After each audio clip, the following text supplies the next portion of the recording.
ಇನ್ನು ಎಐಯನ್ನು ಬಳಸಿ ನಟಿ ರುಕ್ಮಿಣಿ ವಸಂತ್ ಅವರ ಅಶ್ಲೀಲ ಫೋಟೋಗಳನ್ನು ವೈರಲ್ ಮಾಡಿದ ಪ್ರಕರಣಕ್ಕೆ ಸಂಬಂಧಪಟ್ಟಂತೆ ಸೈಬರ್ ಕಮಾಂಡ್ ಪೊಲೀಸರು 3 ಜನ ಆರೋಪಿಗಳನ್ನು ಅರೆಸ್ಟ್ ಮಾಡಿದ್ದಾರೆ.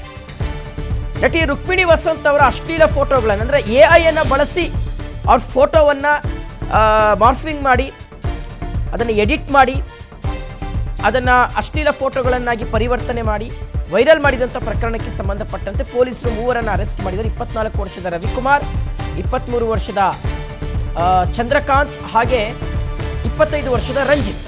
ಬಾಗಲಕೋಟೆ ನಿವಾಸಿಗಳು ಇವರೆಲ್ಲ. ಬಾಗಲಕೋಟೆ ನಿವಾಸಿ ರವಿಕುಮಾರ್, ತೀರ್ಥಹಳ್ಳಿ ನಿವಾಸಿ ಚಂದ್ರಕಾಂತ್, ಇನ್ನು ಬೆಂಗಳೂರಿನ ಮಂಜುನಾಥ ನಗರ ನಿವಾಸಿ ರಂಜಿತ್. ಸೊ ಕೃತ್ಯಕ್ಕೆ ಬಳಸಿದಂಥ 3 ಮೊಬೈಲ್ಗಳನ್ನು ಪೊಲೀಸರು ವಶಕ್ಕೆ ಪಡ್ಕೊಂಡಿದ್ದಾರೆ.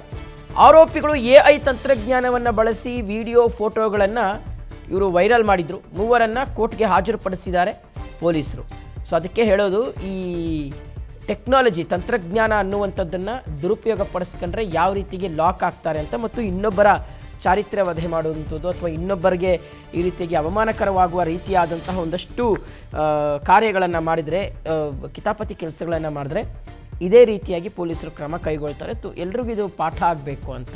ತುಂಬ ಜನ ಹೆಣ್ಮಕ್ಳ ಫೋಟೋಗಳನ್ನು ಎಡಿಟ್ ಮಾಡೋದು, ಅದನ್ನು ಸಾಮಾಜಿಕ ಜಾಲತಾಣಗಳಲ್ಲಿ ಹಾಕೋದು, ಆಮೇಲೆ ಹೆದರಿಸೋದು ಬೆದರಿಸೋದು ಈ ರೀತಿಯಾಗೆಲ್ಲ ಮಾಡ್ತಾ ಇದ್ದಾರೆ.